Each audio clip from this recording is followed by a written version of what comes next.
This terrible HOA story has updates. Just found out the HOA at one of my investment properties forfeited their entity 10 years ago, but has still been charging HOA dues annually.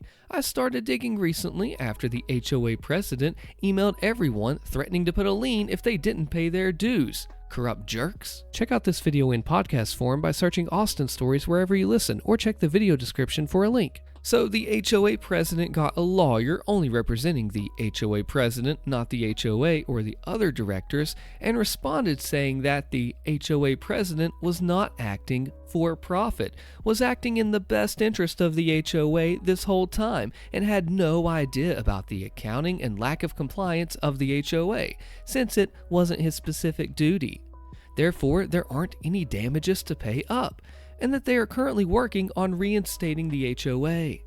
I responded by saying that, hey, fraud and or gross negligence would not protect the HOA president under the nonprofit charity worker protection, and that he represents the HOA. Therefore, he could be held liable as well. Lawyer didn't respond after that. I received bank statements and some receipts from the other HOA board members, not represented by a lawyer. However, they were not able to reproduce tax statements. When I asked for them again, they just responded that they were currently working on reinstating as an HOA, which means they haven't filed taxes for the past 10 years as a tax-exempt HOA. I then demanded them give me, first off, more information on how to contact the other homeowners, immediate recusal of the HOA president, and my HOA dues returned immediately. Otherwise, commence legal action and get the IRS and the state attorney general involved. They have not responded. I'm going to go talk to this HOA president's lawyer one more time to see if they want to make a settlement offer before I get my lawyer involved to file suit. I'm going to file complaints with the IRS and the attorney general, and I spoke with my lawyer and he's interested in taking the case. I am giving them until Monday, end of day, to respond to my final demand letter. Otherwise, I'll be filing suit.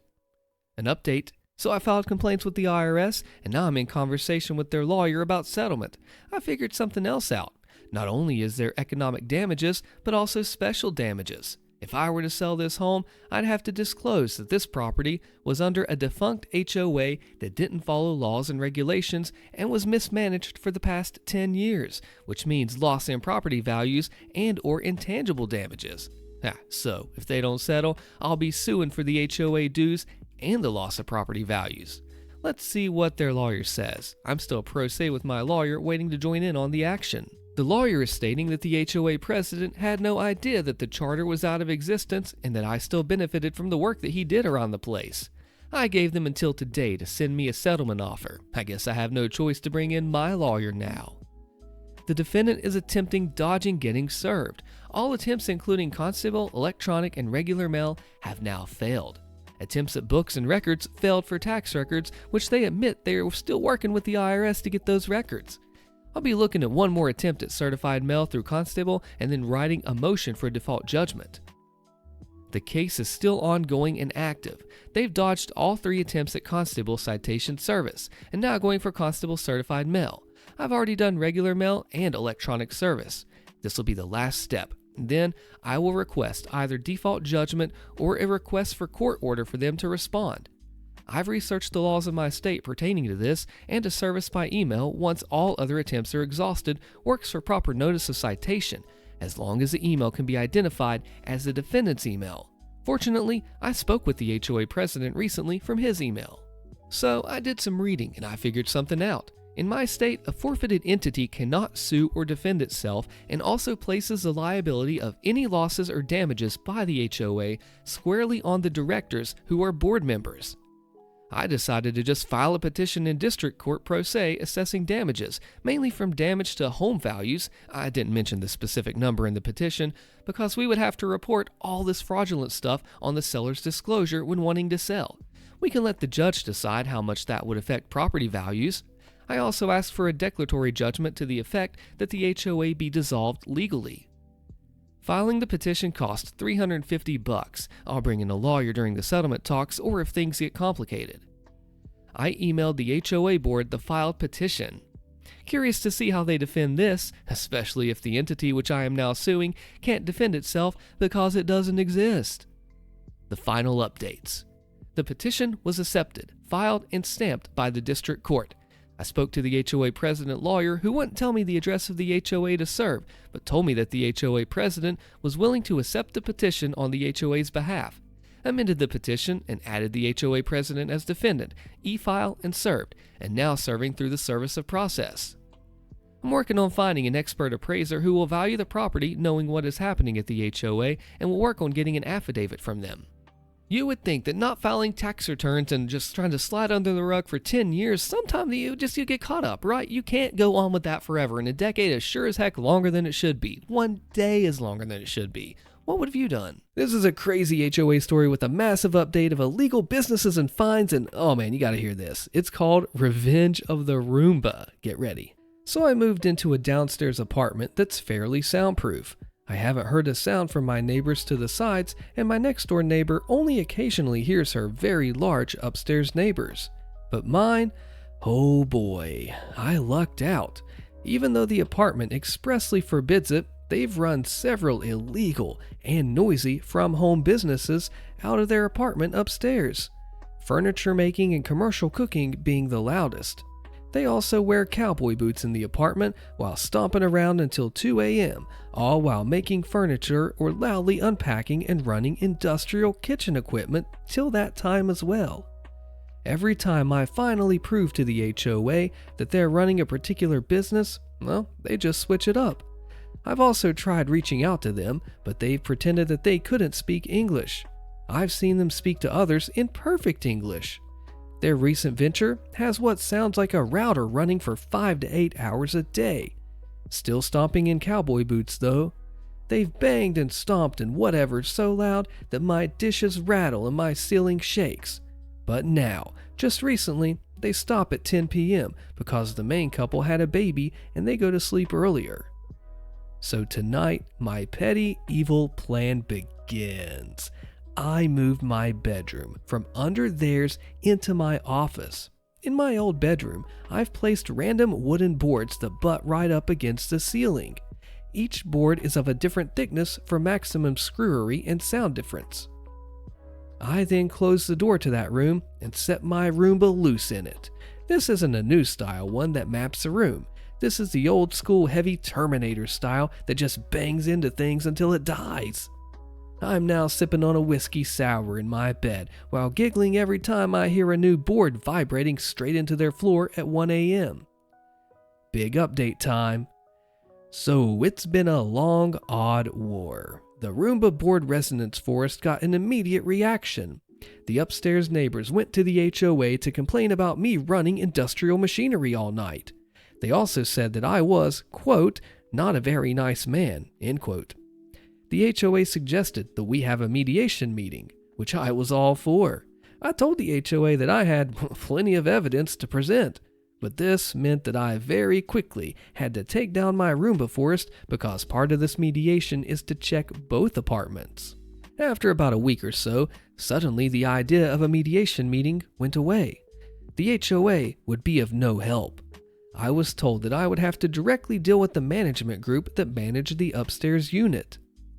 After calling the management group, I was basically told that there was no proof of them running any sort of business and that I would have to just deal with what is usual upstairs noise. During this time, the upstairs neighbors also get a puppy that they leave alone and don't walk, so it constantly cries.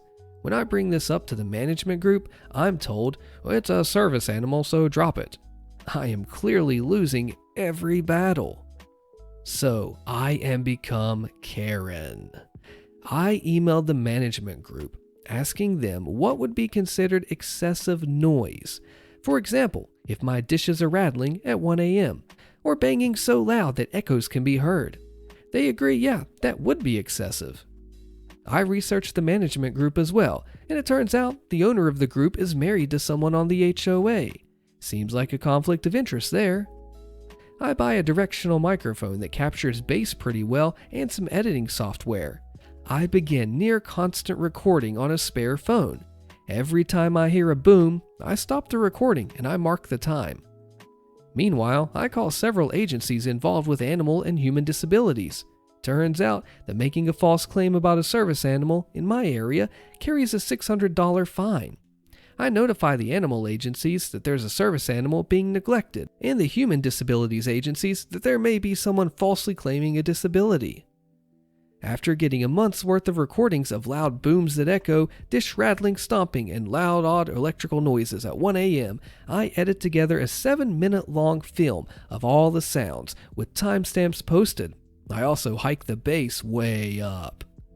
I emailed the video clip to both the management group and the HOA, requesting that this video be reviewed immediately, implying that I've emailed both since the two, supposedly individual groups, are all for intents and purposes the same because of the marriage. The management group finally admits that, yes, this is excessive noise, and they will be speaking with the tenants about after-hours noise and excessive banging. The noise dies down, but not completely. Yet. I mentioned to the HOA and housing management that I've also started a complaint about the loud, neglected puppy. I tell them that I've notified them because they may want to have the proper paperwork in order, as making false claims is a $600 fine. I mean, I don't know who would pay the fine. It could be anyone that's made the claim. And suddenly, the dog is gone. I really hope the scumbags at least rehouse the dog responsibly. The final stroke is that I've taken advice, and at the start of all this, I've contacted the health department. At first, they seemed to be of little help, saying that they would look into it. Right after the management group finally admits that the noise is excessive, I get a call from the health department. 3 calls, actually. They inform me that, after reviewing my report and findings of their own, that there does seem to be a legitimate concern, that they will be contacting the neighbors upstairs. The next call from the health department is them telling me that they have issued a cease and desist to the upstairs neighbors, also telling me that if I notice anything that shows that they're still running a commercial kitchen, to notify them. I still hear the occasional loud footsteps, but no more entire days of banging, industrial equipment, stomping and hammering, and food loading and unloading. In fact, they are now gone most of the day. I'm assuming running an illegal kitchen somewhere else out of someone else's home, because I have seen them occasionally move a bunch of commercial-grade kitchen equipment from their apartment into a van. I won't lie, the truly petty revenge part of me wants to follow them one day to see where they have the new kitchen and where they're selling the food so that I can report them again. Don't you just love whenever you get abused by this HOA here and you fight back? I mean, the OP got some balls to be able to do this, right? This takes guts. What would have you done? Get this. Neighbor offered my mom $1 for part of her property after expanding his driveway into part of her front yard. My 74-year-old mom's neighbor, mid-60s male, decided that he needed a bigger driveway so that it could fit 4 cars, including the ones belonging to his 2 children who no longer live there. My mom somewhat reluctantly agreed under the condition that she pay for everything built over the property line and maintain the right to remove or build on top of the unreasonably large driveway. A few years went by and the neighbor wanted to sell the house and asked my mom to sell him part of the property that he'd built onto, the part which she had also paid for $1. When she said no, all heck broke loose. He started showing up at her house with a video camera, screaming at her for being a cruel woman who didn't want him to see his kids. There's a permit street parking and all the residents on the block have 2 parking passes and you can request up to 6 temporary guest parking passes. Eventually, she decided to have a surveyor come to determine the property line and built a fence to keep him and his family away from her. When workers started pulling up to part of the driveway on her side of the property line, it got even more aggressive and ridiculous. His wife showed up crying over how they can't live without the extra driveway space. They started strategically parking their cars to make it as difficult on the workers as possible. They threatened to report the workers to ICE despite having no knowledge of the immigration status of the workers. In response, they rather hilariously pulled up everything around and under the son's car so only the tires were still on the driveway. Then the son showed up at the door and told my mom, "I just made my first $1 million and I'm going to buy the house and make your life miserable." One day, I was in the backyard and the guy was leaning over the fence and yelled, "Screw you." When I turned around, he said, "Oh, I'm so sorry. I thought you were your mother." They eventually sold the house for nearly $500,000 under asking. The new neighbors are lovely. I don't even understand the thought process of some people, and you know what? The problem is, there is no thought process for Karens and Kevins like this. You ever had a bad neighbor? Trust me, having those good ones will make you so thankful. HOA fines me $2,000 every day if I don't stay home. Click the video on your screen so you find out what happens to this crazy HOA, and I'll see you there.